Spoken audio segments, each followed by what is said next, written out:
নওগাঁর মান্দায় জনগণের দুর্ভোগ দূরীকরণে ব্যক্তি উদ্যোগে রাস্তা সংস্কারের কাজ করলেন কাশোপাড়া ইউনিয়ন আওয়ামী লীগের সাবেক সাধারণ সম্পাদক ও সমাজসেবক আব্দুল খালেক। স্থানীয়রা জানান, দীর্ঘদিন ধরে কাশোপাড়া ইউনিয়নের দুয়ানি মোড় হতে কসব ইউনিয়নের পাজরভাঙ্গা বাজারের সংযোগ সড়কটি সংস্কার না করায় চলাচলের অনুপযোগী হয়ে পড়ে। এর ফলে রাস্তাটি খানাখন্দকের সৃষ্টি হয়, বৃষ্টির পানি জমে হাঁটু পরিমাণ কাদা সৃষ্টি হয়, এতে চরম দুর্ভোগ পোহাতে হয় জনগণকে। তাই ইটের রাবিশ ফেলে রাস্তাটি চলাচলের উপযুক্ত করেন আওয়ামী লীগের এই নেতা। এতে চরম খুশি স্থানীয়রা। রাস্তা সংস্কার কাজে সহযোগিতা করেন আব্দুল গফুর, আব্দুল বাড়ি, গিয়াসউদ্দিন, ইউসুফ আলী, জলিল, সোহেল রানা, নজরুল ইসলাম সহ আরও অনেকে। আগামীতেও এ ধরনের কাজ অব্যাহত থাকবে বলে জানান আওয়ামী লীগ নেতা আব্দুল খালেক। মাথা থেকে চকচুচার হয়ে পাজরভাঙ্গা পর্যন্ত গেছে রাস্তা।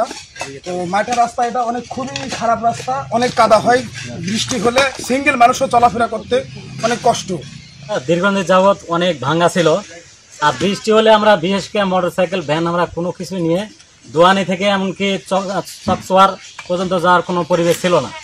বর্তমান আমাদের যদিও বড় ভাই আব্দুল খালেক, উনি আমাদের যাতায়াতের জন্য অনেক সুন্দর একটা ব্যবস্থা করে দিয়েছেন। যেমন আমাদের এই যে ভাঙাড়ি ইটগুলো দিয়ে আমাদের যে গর্তগুলো ছিল, গর্তগুলো সুন্দরভাবে পূরণ করে দিয়েছে। টাইমে কোনো ভ্যান, সাইকেল, মোটরসাইকেল যাতায়াত করতে পারেন না। গত 25-24 তারিখে আমি বাজারে আসি, এখানকার স্থানীয় নেতৃবৃন্দ আমাকে ধরে যে ভাই আমরা যোগাযোগ করতে পারতেছি না, বাড়িতে যেতে পারতেছি না, রাস্তা খুবই কাদো।